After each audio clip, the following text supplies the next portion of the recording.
ডিসেম্বর-জুনের মধ্যেই নির্বাচন বললেন রিজওয়ানা। প্রধান উপদেষ্টার পদত্যাগ নয়, ভোটের রোডম্যাপ চায় বিএনপি, মন্তব্য ফখরুলের। বিএনপি কেবল নির্বাচনের কথা বললে মানুষ আশাহত হয়, ফেসবুক পোস্টে এনসিপি নেতারা। আরেকটি ১-১১ পায়তারার অভিযোগ।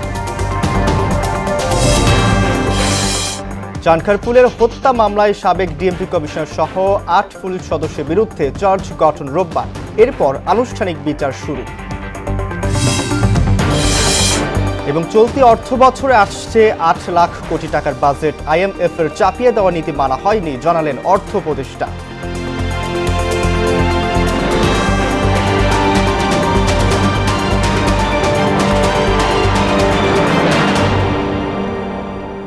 আসসালামু আলাইকুম, সবাইকে বখরার সংবাদে স্বাগত। শুনছিলেন শিরোনাম, সঙ্গে আছে আমি আব্দুর রউফ।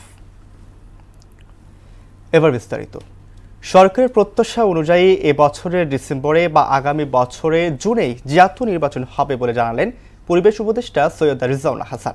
শুক্রবার দুপুরে ঢাকা বিশ্ববিদ্যালয়ের সিনেট ভবনে এক সেমিনার শেষে নির্বাচনের পাশাপাশি বিচার এবং সংস্কার নিয়ে কাজ করাও এ সরকারের দায়িত্ব বলে দাবি করেন উপদেষ্টা। বলেন প্রধান উপদেষ্টার পদত্যাগ ভাবনা স্রেফ গুঞ্জন। মনিরুল ইসলামের প্রতিবেদন। রাত থেকেই উৎকণ্ঠা, উত্তেজনা, এই বুঝি পদত্যাগ করছেন প্রধান উপদেষ্টা ডক্টর মোহাম্মদ ইউনূস। সামাজিক যোগাযোগ মাধ্যম রাতভরই ছিল এই ইস্যুতে সরব। আর এসবের পেছনে এনসিপির আহ্বায়ক নাহিদ ইসলামের বক্তব্য। বিবিসিকে দেয়া এক সাক্ষাৎকারে তিনি বলেছেন, সার্বিক পরিস্থিতি বিবেচনায় পদত্যাগের কথা ভাবছেন প্রধান উপদেষ্টা। তারপর থেকেই দেখা যায় এলজিআরটি উপদেষ্টা আসিফ মাহমুদ, হাসনাত আবদুল্লাহ, সার্জিস আলম সহ এনসিপি নেতাদের পোস্ট। তবে পদত্যাগের বিষয়টি পুরোটাই গুঞ্জন বলে উড়িয়ে দেন সরকারের গুরুত্বপূর্ণ উপদেষ্টা সৈয়দা রিজওয়ানা হাসান। বলেন দাবি দেওয়া আর মতানৈক্যের বিষয়ে সরকার বিরক্ত, আর সার্বিক পরিস্থিতি যে জটিল তাও স্বীকার করেন তিনি। আমরা যদি আমাদের দায়িত্ব পালন করতে পারি তাহলেই আমাদের দায়িত্বে থাকাটা প্রাসঙ্গিক। যদি দায়িত্ব পালন করতে না পারি, আমাদের যার যার নিজস্ব অনেক কাজ আছে, তাহলে দায়িত্ব পালন করাটা আর প্রাসঙ্গিক থাকলো কিনা। বলেন সরকারের প্রত্যাশিত সময়ে জাতীয় নির্বাচন অনুষ্ঠিত হবে, তবে সরকার শুধু নির্বাচন আয়োজনের জন্যই দায়িত্ব গ্রহণ করেনি। উল্লেখ করে বিচার ও সংস্কার নিয়ে কাজ করাও এ সরকারের গুরু দায়িত্ব বলেও দাবি করেন উপদেষ্টা। প্রধান উপদেষ্টা যদি কোনো সিদ্ধান্ত নেন কোনো ব্যাপারে, আমি প্রথম থেকেই বলে এসেছি যে উনি একটা সময় দিয়েছেন, ডিসেম্বর থেকে জুনের মধ্যে নির্বাচন হবে। তার একদিনও এদিক সেদিক হওয়ার কোনো সুযোগ আমাদের পক্ষ থেকে নেই। কাজে এইগুলো নিয়ে অন্য ধরনের কোনো কথা বলারও কোনো সুযোগ হওয়া উচিত ছিল না। এখন কিছু কিছু গুরু দায়িত্ব তো আছে, সেগুলো পালনের সাথেও তো মাসের একটা সম্পর্ক থাকতে পারে। প্রতিবন্ধকতা মোকাবেলা করতে না পারলে পরবর্তী পদক্ষেপ নিয়েও সরকার ভাবছে বলেও জানান সৈয়দা রিজওয়ানা। প্রতিবন্ধকতাগুলোকে আমরা কিভাবে মোকাবেলা করব, আদৌ মোকাবেলা করতে পারবো কিনা, যদি মোকাবেলা করতে পারি কিভাবে করব, যদি মোকাবেলা করতে না পারি তাহলে আমাদের কি করণীয় হবে, আমরা সকলে মিলে এটা চিন্তা করছি। মনিরুল ইসলাম, মোহনা সংবাদ, ঢাকা।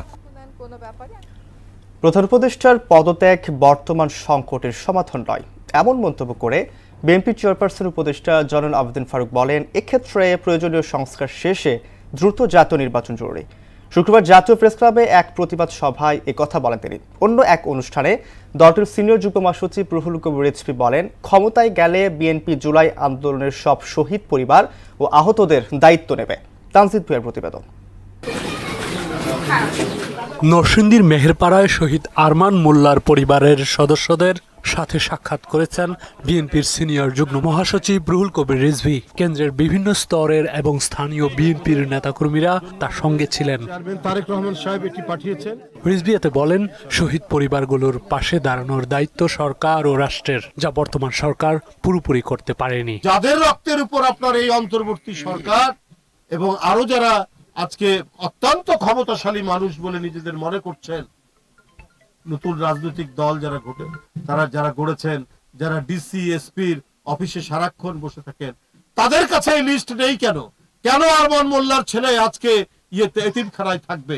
গণমানুষের নেতা তারেক রহমান আমাদের পাঠিয়েছেন, তিনি নিজেই এটা বহন করবেন এবং তাদেরকে আর এতিমখানায় থেকে পড়াশোনা করতে হবে না। এদিকে জাতীয় প্রেস ক্লাবের সামনে অপরাজেয় বাংলাদেশ আয়োজিত এক প্রতিবাদ সমাবেশে যোগ দেন দলীয় চেয়ারপারসনের উপদেষ্টা জয়নুল আবেদিন ফারুক। এ সময় তিনি বলেন, প্রধান উপদেষ্টার পদত্যাগ বর্তমান সরকারের সমাধান নয়, বরং প্রয়োজনীয় সংস্কার শেষে দ্রুত জাতীয় নির্বাচন জরুরি। আমরা তো আপনার কাছে নির্বাচন চাই, সংস্কার করেন, এমন সংস্কার করেন না যে সংস্কারের মধ্য দিয়ে করিডোর হবে, চট্টগ্রামের বন্দর অন্যের হাতে চলে যাবে। এমন সংস্কার করেন না যে সংস্কারের মধ্য দিয়ে ষড়যন্ত্রকারীরা নির্বাচনকে বিলম্বিত করে আপনাকে অস্থির করে তুলবে। নির্বাচনের রোডম্যাপ ঘোষণা না করায় জনমনে সন্দেহ আর অস্থিরতা বিরাজ করছে বলেও দাবি করেন এই বিএনপি নেতা। উপদেষ্টা পরিষদ থেকে আপনি চিঠি দিয়ে দেন, অনুরোধ করেন তারা যেন নিজেই পদত্যাগ করে। তানজিদ ভুইয়া, মোহনা সংবাদ, ঢাকা। গণতান্ত্রিক রূপান্তরকে বাধাগ্রস্ত করতে আরেকটি ১/১১ বন্দোবস্ত করার পায়তারা হচ্ছে বলে অভিযোগ করেছেন এনসিপির আহ্বায়ক নাহিদ ইসলাম। এক্ষেত্রে দিল্লি থেকে ছক কষা হচ্ছে। প্রধান উপদেষ্টার পদত্যাগ ভাবনা নিয়ে বিএনপি নেতাদের বক্তব্যের সমালোচনায় এনসিপির আরেক নেতা সার্জিস আলম বলেন, বিএনপি সব বাদ দিয়ে শুধু নির্বাচন নিয়ে কথা বললে বাংলাদেশ আশাহত হয়। শুক্রবার নিজেদের ভেরিফাইড ফেসবুক পোস্টে এমন কথা বলেন তারা। মাহবুব হাসান রিপনের প্রতিবেদন। হঠাৎ করে উত্তপ্ত রাজনৈতিক অঙ্গন। বৃহস্পতিবার রাতে অধ্যাপক মোহাম্মদ ইউনূসের সঙ্গে সাক্ষাৎ শেষে জাতীয় নাগরিক পার্টির আহ্বায়ক নাহিদ ইসলাম গণমাধ্যমে জানান, প্রধান উপদেষ্টা পদত্যাগের বিষয়ে ভাবছেন। তারপর থেকে রাজনীতিতে নানা আলোচনা। শুক্রবার বিএনপি শীর্ষ নেতারা বলেন, ডক্টর ইউনূসের পদত্যাগ চায় না তারা, দ্রুত নির্বাচনের রোডম্যাপ জরুরি। এমন বক্তব্যের সমালোচনা করে এনসিপির নেতা সার্জিস আলম তার ভেরিফাইড ফেসবুক পেজে বলেন, বিএনপি সব বাদ দিয়ে শুধু নির্বাচন নিয়ে কথা বললে বাংলাদেশ আশাহত হয়। নির্বাচনের পাশাপাশি বিএনপি যাতে গণহত্যার বিচার ও মৌলিক সংস্কারের রোডম্যাপ চায়, এমন দাবিও করেন সার্জিস। এদিকে চলমান রাজনৈতিক পরিস্থিতির নানা দিক নিয়ে ফেসবুকে পোস্ট করেছেন জাতীয় নাগরিক পার্টির আহ্বায়ক নাহিদ ইসলামও। বলেন, আওয়ামী লীগকে নিষিদ্ধ করার পর আবারও দেশকে অস্থিতিশীল করার ছক কষা হচ্ছে দিল্লি থেকে। গণতান্ত্রিক রূপান্তরকে বাধাগ্রস্ত করে আরেকটি ১/১১ বন্দোবস্ত করার পাঁয়তারা চলছে বলেও অভিযোগ তার। ফাঁসিবাদ ও আধিপত্যবাদের বিরুদ্ধে দেশপ্রেমিক বাংলাদেশপন্থী ও ধর্মপ্রাণ ছাত্র জনতাকে সংস্কার, জুলাই গণ অভ্যুত্থানের পক্ষে ঐক্যবদ্ধ থাকার আহ্বানও জানান নাহিদ ইসলাম। মাহবুব হাসান রিপন, মোহনা সংবাদ। প্রধান উপদেষ্টা ডক্টর মোহাম্মদ ইউনূসের উপর দেশের ১৮ কোটি মানুষের আস্থা রয়েছে বলে দাবি করেছেন জামায়াতে ইসলামীর মহানগর উত্তরের আমির সেলিম উদ্দিন। শুক্রবার রাজধানীর পল্লবীতে জামায়াতের সহযোগী সদস্য সম্মেলনে তিনি বলেন, প্রধান উপদেষ্টা চাইলেই পদত্যাগ করতে পারেন না, জুলাইয়ের মধ্যেই জাতি ফ্যাসিস্টের বিচার দেখতে চায় বলেও মন্তব্য করেন জামায়াতের মহানগর উত্তরের আমির। আপনার ভয়ের কোনো কারণ নাই, এদেশের 18 কোটি মানুষের সিংহভাগ মানুষ আপনার সাথে আছে। তবে আপনাকে আরো দৃঢ় হতে হবে। আপনার ছত্র ছায়ায় যেন কোনো ষড়যন্ত্র না হয়, সেদিকে আপনাকে খেয়াল রাখতে হবে এবং আপনাদের কার্যক্রমকে আরো স্পিড আপ করতে হবে, সংস্কারকে আরো দ্রুত করতে হবে। প্রফেসর মোহাম্মদ ইউনূসের পদত্যাগ নয়, বরং আলাপ আলোচনার মাধ্যমে সব পক্ষকে সমাধানে পৌঁছানোর আহ্বান জানিয়েছেন আমার বাংলাদেশ পার্টির চেয়ারম্যান মুজিবুর রহমান মঞ্জু। শুক্রবার বিকেলে দলটির কেন্দ্রীয় কার্যালয়ে ব্রিফিংয়ে তিনি বলেন, পদত্যাগের আগ্রহ প্রকাশ জাতির জন্য উদ্বেগের। আমরা চেষ্টা করেছি এই দূরত্বটা দূর করার জন্য। সরকারের বিভিন্ন উপদেষ্টাদের সাথে আমরা কথা বলেছি এবং বিএনপির সিনিয়র পর্যায়ের নেতৃবৃন্দের সাথে আমরা অনবরত কথা বলেছি। এর বাইরে সমমনা যে সমস্ত রাজনৈতিক দল আছে তাদের সাথেও আমরা কথা বলেছি, কিন্তু দুর্ভাগ্যজনকভাবে আমরা দেখেছি যে সরকারের অনেক উপদেষ্টাদের কাছ থেকে আমরা খুব বেশি ভালো সাড়া পাইনি। এটা যে একটা সংকট তৈরি হচ্ছে, এটা যে একটা সমস্যা তৈরি করবে, এই বিষয়ে আমরা বোঝাতে চেয়েছি, কিন্তু খুব ভালো রেসপন্স আমরা তাদের কাছ থেকে পাইনি। আলোচিত নারী সংস্কার কমিশন বাতিল সহ 4 দাবিতে জাতীয় মসজিদ বায়তুল মোকাররম এলাকায় বিক্ষোভ করেছে হেফাজতে ইসলাম। বাজজুবা আয়োজিত সমাবেশ থেকে কর্মীদের বিরুদ্ধে মিথ্যা মামলা প্রত্যাহারের দাবিও জানায় সংগঠনটি। হেফাজত নেতা মামুনুল হক বলেন, দাবি না মানলে আবারও শাপলা চত্বরের মতো কর্মসূচি দেওয়া হবে। আগামী নির্বাচন পর্যন্ত প্রধান উপদেষ্টা হিসেবে প্রফেসর ইউনূসকে দায়িত্ব পালনের অনুরোধও করেন তিনি। প্রফেসর ইউনূস সাহেব ক্ষমতায় আছেন এবং ইনশাআল্লাহ তিনি একটি যৌক্তিক সংস্কার এবং যৌক্তিক সময়ের মধ্যে নির্বাচন পর্যন্ত তিনি ক্ষমতায় থাকবেন এবং তিনি নারী কমিশনের কোন কুপ্রস্তাব বাস্তবায়ন করবার কোন ধরনের দুঃস্বপ্ন তিনি দেখবেন না। ইনশাআল্লাহ আগামী দিনে নারীর ন্যায্য অধিকার বাস্তবায়নে হেফাজতে ইসলাম মাঠে ঘাটে ঘরে ঘরে তার তৎপরতা পরিচালনা করবে।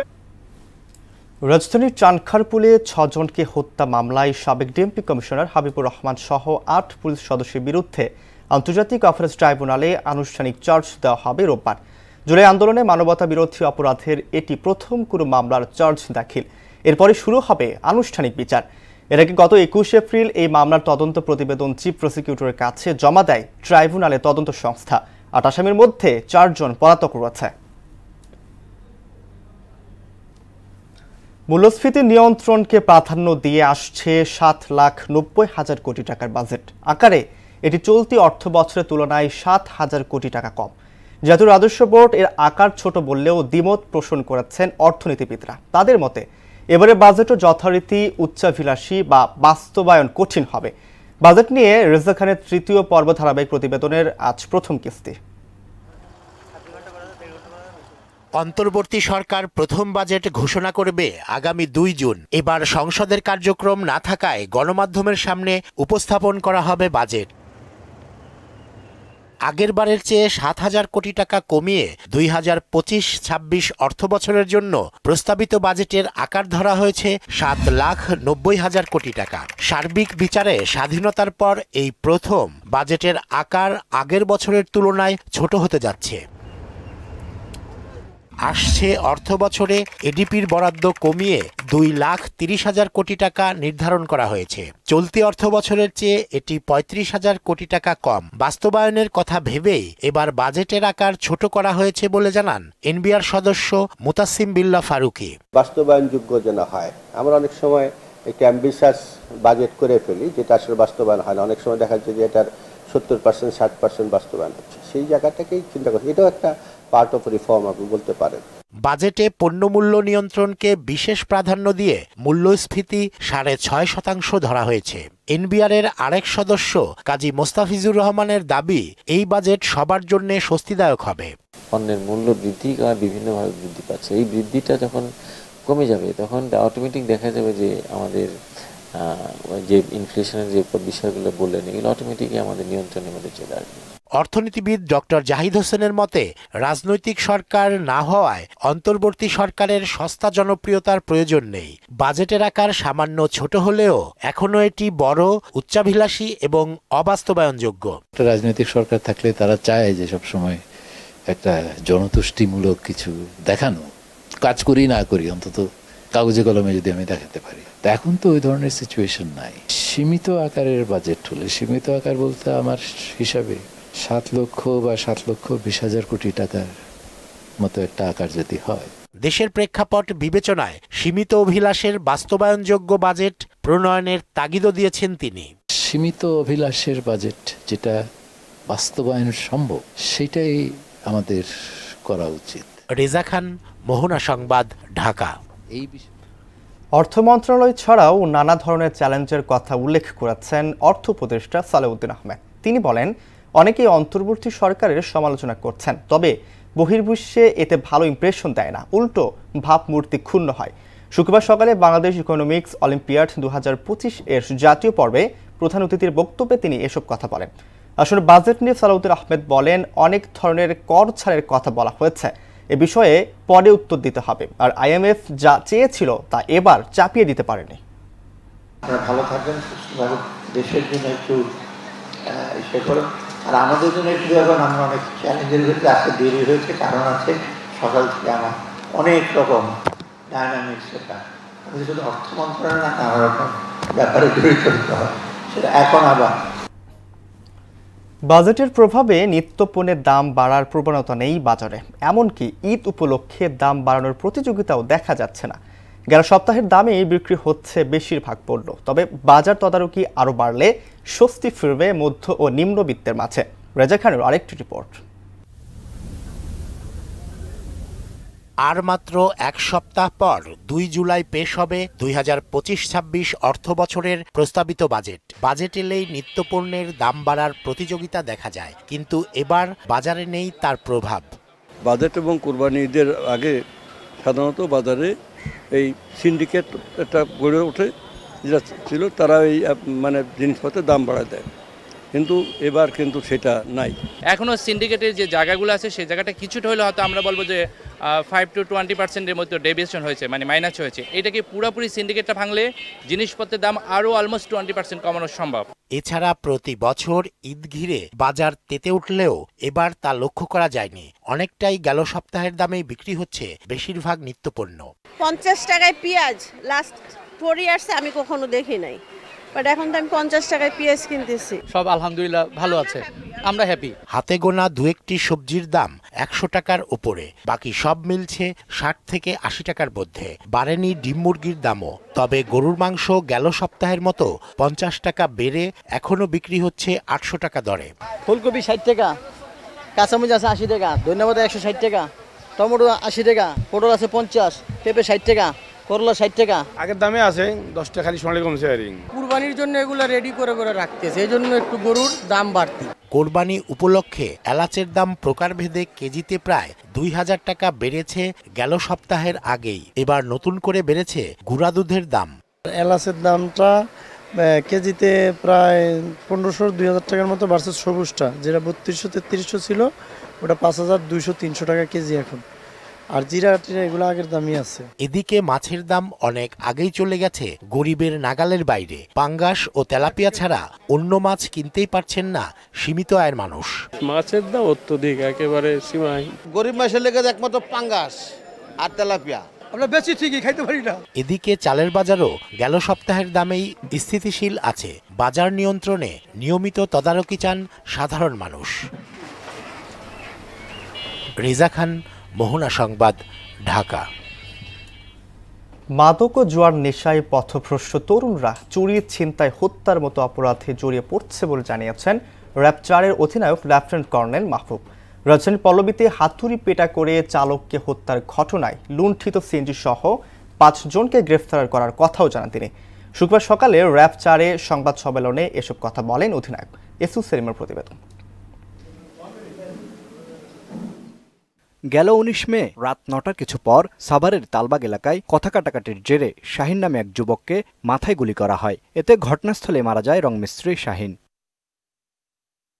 চাঞ্চল্যকারী হত্যাকাণ্ডের রহস্য উদ্ঘাটন ও আসামি গ্রেফতারের বিষয়ে সংবাদ সম্মেলন করে র্যাব 4-এর অধিনায়ক লেফটেন্যান্ট কর্নেল মাহবুব। হত্যায় জড়িত মেহেদি হাসানকে অস্ত্রসহ গ্রেফতারের কথা জানান তিনি। কথা কাটাকাটির এক পর্যায়ে এই মেহেদি তিনি রিভলভার দিয়ে ভিকটিমকে গুলি করেন, যার ফলে তার মৃত্যু হয়। এটা তার অস্ত্র তার কাছে ছিল, সে হত্যার কাজে ব্যবহার করছে। এদিকে গেল 16 মে রাজধানীর পল্লবীতে এক সিএনজি চালককে হাতুড়ি দিয়ে হত্যার পর সিএনজি ছিনতাইয়ের ঘটনায় অভিযান চালিয়ে 5 জনকে গ্রেফতারের কথাও জানান তিনি। মাথার উপরে আঘাত করে তার মৃত্যু ঘটানো হয় এবং ঘটনাস্থল হতে তার মোবাইল এবং সিএনজি মিসিং ছিল। আমরা বিভিন্ন স্থানে অভিযান চালিয়ে এই ঘটনার সাথে সম্পৃক্ত 5 জনকে ছিনতাইকৃত যে সিএনজি সেটি সহ উদ্ধার করতে সক্ষম হই। দেশে কিশোর তরুণরা মাদক ও জুয়ার নেশা আসক্ত হয়ে চুরি, ছিনতাই, হত্যা সহ নানা অপরাধে জড়িয়ে যাচ্ছে বলে মন্তব্য করেন র্যাব 4-এর অধিনায়ক। যারাই কিশোর গ্যাংয়ের সাথে জড়িত বা এই ধরনের কর্মকাণ্ডের সাথে জড়িত তাদের ভিতরে এই প্রবণতাটা থাকে। এসইউ সেলিম, মোহনা সংবাদ, ঢাকা। নতুন প্রজন্মের রাজনীতির মাধ্যমে রাষ্ট্র সংস্কারের ডাক দিলেন গণ অধিকার পরিষদের সভাপতি নুরুল হক নূর। বলেন, জনগণের ভোটাধিকার প্রতিষ্ঠিত হয়নি, রাষ্ট্রীয় ক্ষমতা চলছে কিছু গোষ্ঠীর স্বার্থে। শুক্রবার বিকেলে নারায়ণগঞ্জের রূপগঞ্জে আয়োজিত এক সমাবেশে এসব কথা বলেন নুরুল হক। দেশের সম্পদ যাতে কেউ লুট করতে না পারে সেজন্য রাষ্ট্রীয় সম্পদ ব্যবস্থাপনায় স্বচ্ছতা আনার দাবিও করেন তিনি। পূর্বের মতো চাঁদাবাজি, দখলবাজি, রাজনৈতিক আধিপত্য চলবে না, কিন্তু তারপরেও গত 9 মাসে চলছে, এটাই বাস্তব। আমরা এই নতুন বাংলাদেশকে বিনির্মাণ করার জন্য আমরা নতুন রাজনৈতিক বন্দোবস্ত চাই, নতুন রাজনৈতিক নেতৃত্ব চাই। গণ অধিকার পরিষদ এই জন আকাঙ্ক্ষা বাস্তবায়নে কাজ করবে, ইনশাআল্লাহ গণ অধিকার পরিষদের সাথে থাকবেন। কোরবানি ঈদ সামনে রেখে দিনাজপুরে এবার 4 লাখের বেশি গরু, মহিষ, ছাগল ও ভেড়া মোটা তাজাকরণ করছে। প্রাণী সম্পদ অফিসের সাথে যোগাযোগ করে প্রাকৃতিকভাবে গরু মোটা তাজাকরণ করছে খামারিরা। চোরাই পথে গরু না আসলে লাভের আশা করছেন তারা। সুবল রায়ের প্রতিবেদন, জানাচ্ছেন তাহসিন তারিন। দিনাজপুরে ১৩টি উপজেলায় ১.৫ লাখেরও বেশি গরুসহ প্রায় ৪ লাখ কোরবানির পশু মোটাতাজাকরণ করা হচ্ছে। ঘাস, খৈল, ভুসি সহ সম্পূর্ণ প্রাকৃতিক উপায়ে গরু, মহিষ, ছাগল, ভেড়া লালন পালন করছেন খামারিরা। চোরাই পথে গরু না আসলে ভালো লাভের আশা করছেন খামারিরা। তাই এই বিষয়ে সরকারের কঠোর পদক্ষেপ দাবি তাদের। খাদ্যের দাম বেশি হওয়ার কারণে, লেবারের দাম বেশি হওয়ার কারণে আমরা হিমশিম খাচ্ছি। ইন্ডিয়া থেকে গরু না আসে তাহলে আমারে কিছু লাভবান হবো, আর না হলে তো আমাদের লস যাবে। কোরবানির এসব পশু যেন সুস্থ থাকে তাই খামারিদের নিয়মিত সব পরামর্শ দিচ্ছে প্রাণী সম্পদ অফিস। গবাদি পশু যেন নিরাপদ পদ্ধতিতে স্বাভাবিক দানাদার খাবার এবং সবুজ ঘাস খড় খাওয়ানোর মাধ্যমে যেন লালন পালন করা হয় এবং ক্ষতিকারক অ্যান্টিবায়োটিক এবং স্টেরয়েড যেন ব্যবহার না করা হয়। সেই কারণে আমরা আমাদের এই খামারগুলোকে আমরা প্রতিনিয়ত আমরা মনিটর করছি। এই বছর জেলার চাহিদা মিটিয়ে প্রায় ১.৫ লাখ কোরবানির পশু দেশের অন্য জেলায় পাঠানো হবে। তাহসিন তারিন, মোহনা সংবাদ। অপরিকল্পিতভাবে বালু উত্তোলনের ফলে পাবনার পদ্মা নদীতে দেখা দিয়েছে তীব্র ভাঙন। বিপাকে পড়েছে নদী পাড়ের হাজার হাজার কৃষক। ক্ষতিগ্রস্ত হচ্ছে ফসলি জমি সহ বিভিন্ন স্থাপনা। তবে জেলা প্রশাসকের পক্ষ থেকে প্রতিনিয়তই অভিযান চলছে, তবুও থামছে না বালু উত্তোলন। হুজ্জাতুল্লাহ হীরার প্রতিবেদন, জানাচ্ছেন আফরিন পপি। অপরিকল্পিতভাবে বালু উত্তোলনে নদীগর্ভে বিলীন হচ্ছে পাবনা সদর উপজেলা সহ ঈশ্বরদী, সারাঘাট ও সুজানগর উপজেলার শত শত বিঘা ফসলি জমি। পদ্মা নদীর এমন ভাঙনে দিন দিন কমছে ফসলি জমি, সেই সাথে ভাঙছে নদীপাড়ের কৃষকদের স্বপ্ন। বড় ধান কেউ কেউ রিজান করছে, সব নষ্ট হয়েছে বালু ফেলায়া। এ দেশের লোক বাধা দিলে মানে না। বালু উত্তোলনের কারণে অনেক জায়গাতে রাস্তাঘাট ভেঙে যাচ্ছে। ড্রেজার মেশিন দিয়ে প্রতিদিন লাখ লাখ টাকার বালু উত্তোলন করছে প্রভাবশালী মহল। তাতে কোটি টাকার রাজস্ব হারাচ্ছে সরকার। সব জেনেও যেন দেখার কেউ নেই। সারাঘাট আগে বহুত ফাঁকা ছিল, আর ভাঙতে ভাঙতে মোর্চে 3400 পায়ে গেছে। ভাঙতে ভাঙতে মোর্চে স্কুল ভেঙে চলে যেতে পারে এবার বর্ষায়। বালু উত্তোলনের ফলে নদী গভীরতা বাড়ছে এবং গভীরতার কারণে নদীর পাড় আস্তে আস্তে ধসে পড়ছে। শুধু তাই না, বালু উত্তোলনে ঈশ্বরদী সারা ইউনিয়নের নদী রক্ষা বাঁধ সহ হুমকির মুখে পড়ছে লালনশাহ সেতু ও হার্ডিন্স ব্রিজ। তবে নিয়মিত অভিযান চলছে জানিয়ে প্রয়োজনীয় ব্যবস্থা গ্রহণের কথা বললেন জেলা প্রশাসক। বালু মহালগুলোতে আমাদের কোনো ইজারা দেওয়া কোনো বালু মহাল নেই। যারা আছে সেগুলো অবৈধভাবে কেউ কেউ রাতের আধারে বালু উত্তোলন করে, সেগুলো তো আমরা ব্যবস্থা নিচ্ছি রেগুলারই। প্রতি বছর এভাবেই নদী ভাঙনে নদী পাড়ের মানুষ হারায় জমি বাড়ি সহ সহায় সম্বল। তাই ভাঙন রক্ষায় অপরিকল্পিতভাবে বালু উত্তোলন বন্ধে চান প্রশাসনের কঠোর পদক্ষেপ। আফরিন পপি, মোহনা সংবাদ। বছরে কয়েকশো কোটি টাকা রাজস্ব আদায় হয় ময়মনসিংহের রেজিস্ট্রার অফিস থেকে, কিন্তু পর্যাপ্ত পানি, টয়লেট এবং বসার ব্যবস্থা না থাকায় সেবা নিতে এসে রাস্তায় বসে থাকতে হয় সেবা প্রার্থীদের। সরকারকে রাজস্ব দিয়েও সুযোগ সুবিধা না পাওয়ায় ক্ষুব্ধ ভুক্তভোগীরা। তবে বিষয়টি নিয়ে ক্যামেরার সামনে কথা বলতে নারাজ কর্তৃপক্ষ। মফিজউদ্দিনের প্রতিবেদন, জানাচ্ছেন পুশরাত জাহান। জমি রেজিস্ট্রি, দলিলের নকল উত্তোলন সহ নানান কাজে প্রতিদিন কয়েক হাজার সেবা প্রার্থী আসেন ময়মনসিংহ রেজিস্ট্রার অফিসে। কিন্তু পর্যাপ্ত বিশুদ্ধ পানি, টয়লেট ও বসার জায়গা না থাকায় চরম ভোগান্তিতে পড়তে হয় সেবা প্রার্থীদের। জায়গা না পেয়ে রাস্তায় বসে থাকতে হয় তাদের। তাই সরকারকে রাজস্ব দিয়েও ভোগান্তিতে পড়া সেবা প্রার্থীরা ক্ষোভ প্রকাশ করলেন। আমরা তো সরকারের ট্যাক্স দিতেছি, কিন্তু সরকার এই জিনিসটা দেখে না কেন? বাথরুমের ব্যবস্থা নাই, একটু পানি খাওয়ার ব্যবস্থা নাই, প্লাস এখানে বসারও কোনো তেমন ব্যবস্থা নাই। বসার জন্য কোনো ভালো জায়গা নেই এবং এই মেয়ে ছেলেরা বাথরুম করার জন্য কোনো ভালো পরিবেশ নেই, ওনারা যাইতে পারে না। রাষ্ট্রীয় ব্যবস্থাপনায় সরকারি প্রতিষ্ঠানগুলোতে সেবা প্রার্থীদের সুযোগ সুবিধা বৃদ্ধির দাবি জানান নাগরিক নেতারা। বাংলাদেশের রাজস্ব আহরণের যে প্রধান কয়েকটি জায়গা আছে, এই জায়গার মধ্যে রেজিস্ট্রি অফিস একটি। সেখান থেকে আমাদের জমির সমস্ত কেনা বেচার যে জায়গা, ওইখান থেকে যে একটা লায়ন শেয়ার আছে রেভিনিউয়ের, সেটা সেখান থেকে আসে।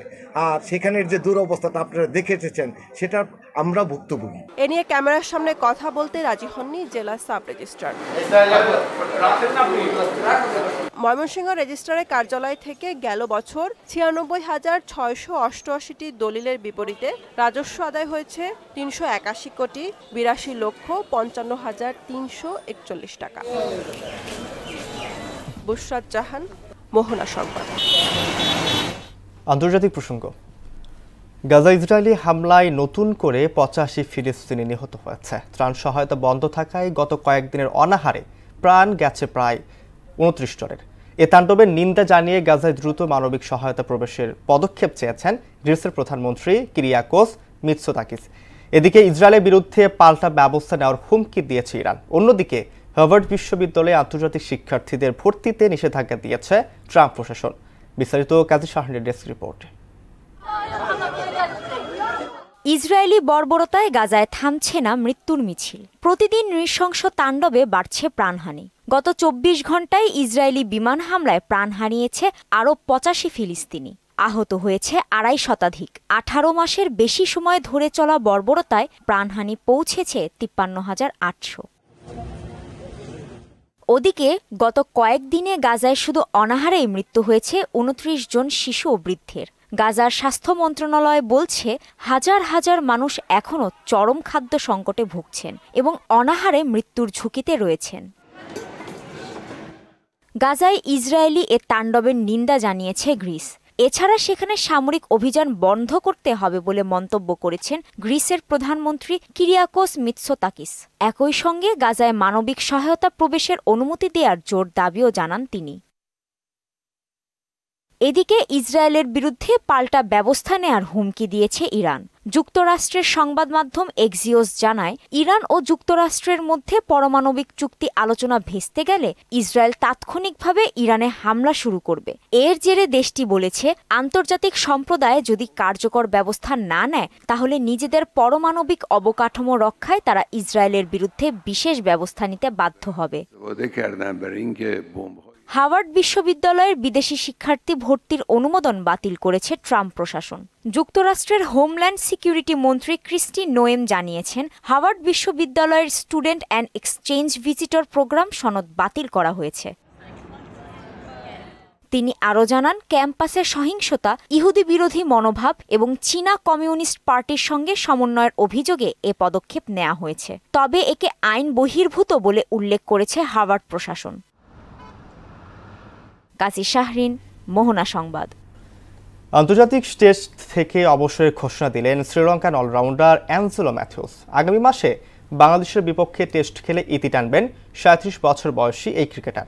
নিজের ইনস্টাগ্রাম অ্যাকাউন্টে এ কথা জানান তিনি। দেশের মাটিতে বাংলাদেশের বিপক্ষে টেস্ট ক্যারিয়ার শেষে শুধু সাদা বলের ম্যাচে মাঠে থাকবেন বলে এক পোস্টে জানান ম্যাথিউস। আগামী ১৭ জুন ২ ম্যাচের প্রথম টেস্টে মুখোমুখি হবে বাংলাদেশ ও শ্রীলঙ্কা। ফুটবল। জাতীয় দলের সাবেক ফুটবলারদের নিয়ে ভিন্নধর্মী টুর্নামেন্টের আয়োজন করেছে মিরপুরের ঐতিহ্যবাহী ক্রীড়া সংগঠন হিন্দল যুব ক্লাব। শুক্রবার বিকেলে টুর্নামেন্টের উদ্বোধন করেন জাতীয় দলের সাবেক ফুটবলার আমিনুল হক। সাবেক ফুটবলারদের নিয়ে গড়া ৮টি দল এই টুর্নামেন্টে অংশ নিচ্ছে। ২০০৩ সালের সাফ জয়ী দলের সদস্য আলফাজ, কাঞ্চন, টিটু, বিপ্লব ভট্টাচার্যের মতো সাবেক তারকা ফুটবলাররা খেলবেন এই টুর্নামেন্টে। উদ্বোধন পর্বে উপস্থিত ছিলেন জাতীয় দলের সাবেক অধিনায়ক জাহিদ হাসান এমিলি ও কায়সার হামিদ।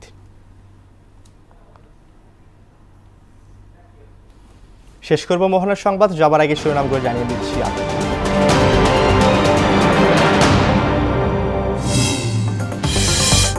ডিসেম্বর জুনের মধ্যেই নির্বাচন বললেন রিজওয়ানা। প্রধান উপদেষ্টার পদত্যাগ নয়, ভোটের রোডম্যাপ চায় বিএনপি, মন্তব্য ফখরুলের। বিএনপি কেবল নির্বাচনের কথা বললে মানুষ আশাহত হয়, ফেসবুক পোস্টে এনসিপি নেতারা। আরেকটি ১/১১ পায়তারার অভিযোগ। চানখারপুলের হত্যা মামলায় সাবেক ডিএমপি কমিশনার সহ ৮ পুলিশ সদস্যের বিরুদ্ধে চার্জ গঠন রোববার। এরপর আনুষ্ঠানিক বিচার শুরু। এবং চলতি অর্থ বছরে আসছে ৮ লাখ কোটি টাকার বাজেট। IMF এর চাপিয়ে দেওয়া নীতি মানা হয়নি, জানালেন অর্থ উপদেষ্টা।